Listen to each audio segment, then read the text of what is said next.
With all the hoopla over how successful the boycotts of Bud Light and Target are, I find myself wondering if we're really accomplishing anything of consequence. Now, sure, both companies are enduring significant loss of market share value, which I think is great. But in reality, will that in itself really attain the victory we're seeking in our attempt to protect our children from the indoctrination of the left's agenda?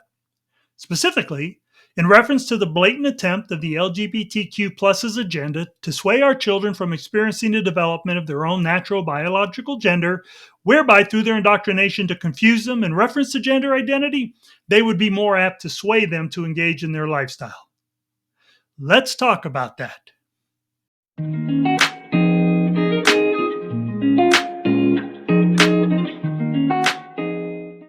Hey, welcome back to Enough with the Crazy. So I wanted to talk today about whether or not these boycotts of Bud Light, Target, and others are really bringing about the end result we're hoping for. Are these boycotts as successful as many seem to think they are in that they will lead to the end of the left's effort to indoctrinate our children? Or are they just beneficial as a means to handle one specific situation? Now, it's all over the mainstream media and social media just how effective these boycotts have been in the intent we had to overturn the specific issue at present. However, are we truly winning the overall war we're fighting to protect our youth, or is it just a few battles? And in the big picture, how can we know? Well, according to history, a war is won when you get the enemy leaders to give up. The soldiers will always fight as they're commanded to, and regardless of how many of them may lose their lives, the fight continues until the leadership realizes that they can't win. Then and only then is when they will surrender and the war can be won. But are we reaching that point through the boycotts we're enacting? Are we reaching the enemy's leaders, the very heart of their power? Or are we just fighting the occasional battle with their soldiers? According to what I see, we're nowhere near affecting the true leadership of the enemy, and that concerns me. You see, I tend to look more at what is potentially behind the scenes than I do at what is on the surface. Now, maybe that's because in my life I've come to learn that very few things can be taken at face value. And perhaps that even makes me too skeptical of people.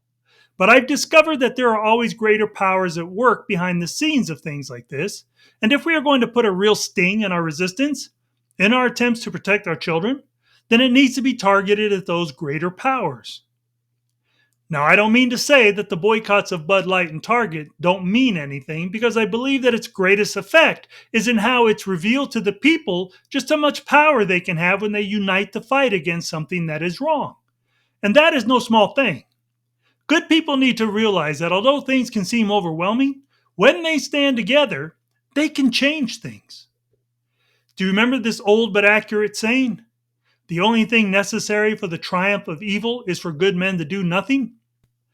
But now that we're learning that lesson, the great question becomes, are we willing to do what must be done to actually win this war that is raging against our young? And what exactly is that thing which must be done? Well, to me, the answer is simple. While continuing to finish the fight with companies that support and assist in the attempts to indoctrinate our children, companies such as Bud Light and Target, we have to more so focus our resistance against those which are the source and power behind their indoctrination. It's the old adage, if you want to kill a snake, you cut off its head. The only problem is that doing so, in reference to this, will cost us more than the boycotts of Bud Light and Target has. You see, when we boycotted Bud Light and Target, it wasn't a big deal because there were other options easily available to replace them. It wasn't like we had to do without. It definitely wasn't hard to walk 2 feet over from the Bud Light to grab a Coors Light, nor was it hard to drive to another store besides Target. But to boycott where the source and power of their leadership is, where it will truly damage the head of the snake, that will result in the need on our parts to sacrifice more on a personal level. Because where we need to boycott will result in our having to change things in our lives that many people may not want to change. So what are those businesses that represent the head of the snake? Well, they're Hollywood. They're BlackRock. They're Walt Disney. They're certain TV networks like the CW and certain social media platforms.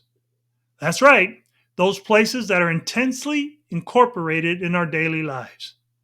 But when you take a good look at these places and what they promote, you can see all the same things that we're boycotting Bud Light and Target for. Only these businesses are the most influential sources in all of this. They are the source from which it comes, and the money that empowers this movement to indoctrinate our children. In 2017, the CEO of BlackRock, Larry Fink, said that BlackRock forces behaviors upon others by controlling the loss or gain of compensation. And in Hollywood, they are doing the exact same thing by denying actors or singers the opportunity of jobs by canceling them if they don't endorse their ideology. These Hollywood people and popular singers hold the majority of societal influence over our youth through the medium of movies, song videos, and TV shows, and unless we limit their reach, the effect we have by targeting the soldiers, although something in itself, really won't affect much change in the overall war. Whenever you see a Disney movie anymore, it's completely gone woke and attempts to further the indoctrination of our children. TV networks like the CW put out shows for our youth that are not only adult themed, but very inclusive of the indoctrination we're fighting against. Disney parks now have drag men in dresses interacting with the children and have openly embraced the left's gender ideology. These are the leaders and the power behind the attempts to indoctrinate our children. And if we want to protect our kids, then we must be willing to go after them. Now, I know what that means for us. That means we have to stop going to movies. It doesn't mean that we can't watch movies. After all, there are some good movies made that aren't trying to indoctrinate our kids, but it means that we wait for them to come out on DVD to watch at home. Or we simply learn to find other means to entertain ourselves and our families. It means that we don't have networks in our homes, like the CW. It means that we go throw a ball with our kids instead of allowing the TV to keep them company. It means that we don't go to Disneyland anymore, or keep the Disney Channel. We find other destinations to go to for vacations. I personally haven't gone to a movie in over 3 years because of what I've seen Hollywood doing in their attempts to harm our children with their ideology. Sure, it was kind of weird at first, but then I found myself easily entertaining myself in other ways. Right now, these big businesses, they hold all the power because of the money that flows into their pockets from people like you and I. And because of that, they can cancel any actor or performer that thinks differently than they, so they dictate the direction movies and entertainment go. Disney can now have drag men in dresses at their parks because people will still pay to go there. But imagine this. Imagine what would happen to Hollywood if we stopped buying movie tickets. And of course, because of how rich and powerful they are, it can't be for only a few months. To really affect them, we'd have to at least go 2 to 3 years of not going to the movies. But think about the millions upon millions of dollars they would lose on every movie. Imagine how networks like the CW would fail because so few people watched it. Imagine how Disney would crash because they would lose the majority of their business because we who oppose their attempts to harm our children are still the majority. Imagine music performers who can't sell enough concert tickets or CDs to make the insane amount of money they're used to making. They would all be forced to decide whether they want to go out of business or stop attempting to indoctrinate our children. Either way they would choose, if we did this to them, the same as we're doing with Bud Light and Target, we will win this fight to protect our kids. And above that, who would think that all of these actors and singers would want to lose their popularity by performing in shows that are boycotted? They make their money by people buying tickets to see them.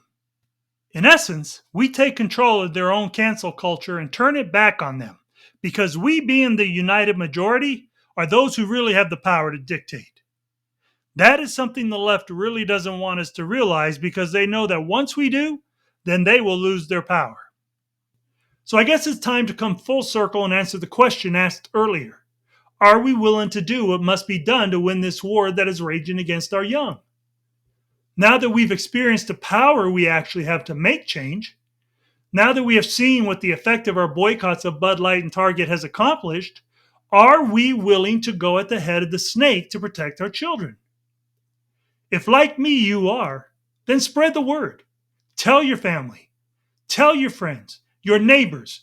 Tell them all to join in on boycotting Hollywood, Disney, popular singers, the CW, and other networks that promote the indoctrination of our kids. And tell them to tell others.